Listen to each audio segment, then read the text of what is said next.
Assalamualaikum warahmatullahi wabarakatuh. Bismillah, alhamdulillah. Wa syukuri nikmatillah, la haula wala quwata illa billahil aliyul adzim.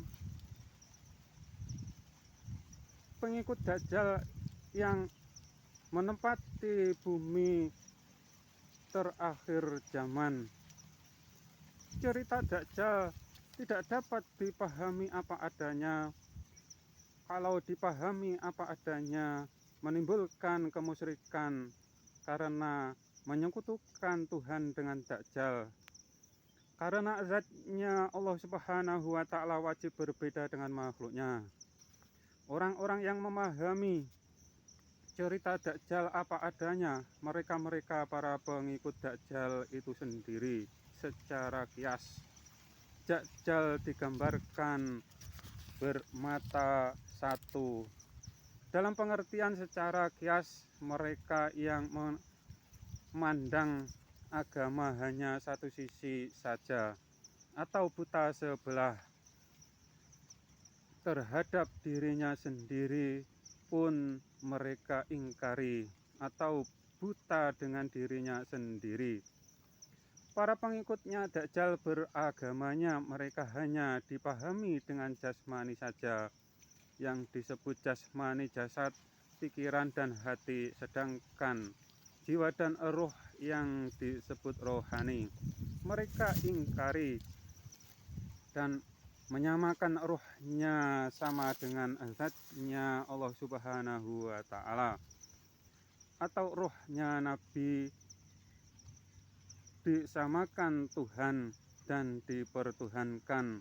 Orang-orang yang ingkar dengan seruan ayat mereka para pemuja berhala yang ada di hati atau pikirannya sendiri. Diceritakan semua logam akan meleleh dan penghuni bumi tinggal para pengikutnya Dajjal. Sedangkan orang-orang yang mempunyai iman akan dimatikan dengan diiringi hembusan angin yang menyejukkan. Logam sampai meleleh, panasnya sampai berapa ribu derajat. Kalau dipahami dengan hukum sebab dan akibat, apa manusia masih dapat bertahan hidup? Jawabannya tidak mungkin. Dalam ilmu alam atau bumi ini, orbitnya mendekati matahari, bumi masih jauh dari matahari yang menempati bumi yang dapat bertahan dengan suhu yang dingin.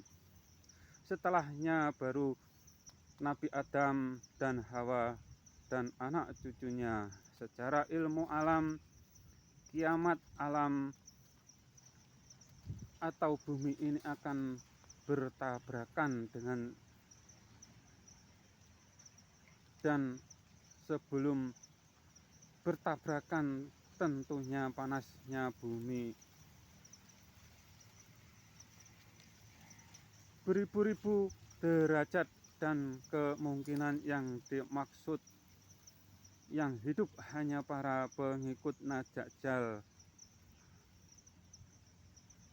Jiwa-jiwa atau ruh mereka yang sudah terlepas dari jasad atau jasmaninya, atau mereka-mereka yang beragamanya hanya mereka pahami dengan jasmani saja, sedangkan rohaninya diabaikan. Sedangkan kalau iman ditaruh atau dipahami dengan jasmani atau hati dan pikirannya, yang ada hanya menyekutukan zatnya Tuhan dengan makhluknya, dan itu pasti. Karena yang dapat dipahami dengan pikiran itu hanya sebatas makhluk saja, tidak lebih.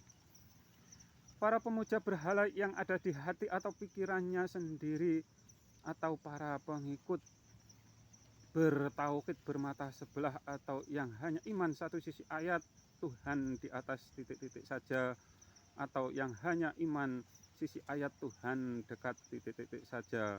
Keduanya dikiaskan dengan Dajjal membelah Imam Al-Mahdi menjadi dua, atau mereka hanya mendapatkan sebagian Imam Al-Mahdi atau sebelah yang diimani Imam Al-Mahdi, yang akan ditegakkan Imam Al-Mahdi agar umat manusia tidak ingkar dengan seruan ayat.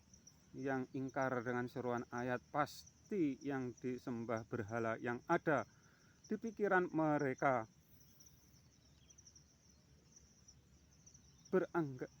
beranggapan zatnya Tuhan mempunyai anggota badan dan bertempat. Anggaplah syariat Islam atau syariat agamamu yang paling sempurna. Bila salah iman, neraka tempatmu. Imanmu pintu surgamu, salah imanmu, surga yang bermata sebelah juga tempatnya. Sama dengan tauhid atau imanmu. Merah putih dari timur akan menuju ke barat. Merahmu melakukan syariat agama untuk dunia akhirat, putihmu wilayahnya imanmu, hijaumu jati dirimu, Islam sejatimu, Islam yang menjadi bekal kehidupan ini, rohani yang tidak ada iman atau ilmu rohani yang tidak ada iman atau ilmunya akan terjebak di alam sampai bumi dan matahari bertabrakan dan merasakan panasnya. Bagi yang percaya disebut beriman, yang tidak percaya disebut kebalikannya beriman. Yang di depan barisan kami mengajarkan berdoa untuk roh para pendahulu kami, karena yang akan kembali rohani duluan. Setelah kiamat baru dua sisi jasmani dan rohani, dan ilmui jasmani dan dengan Islam atau ilmui rohani dengan iman atau ma'rifat. Bila salah iman, amal ibadah akan terbalaskan. Wassalam.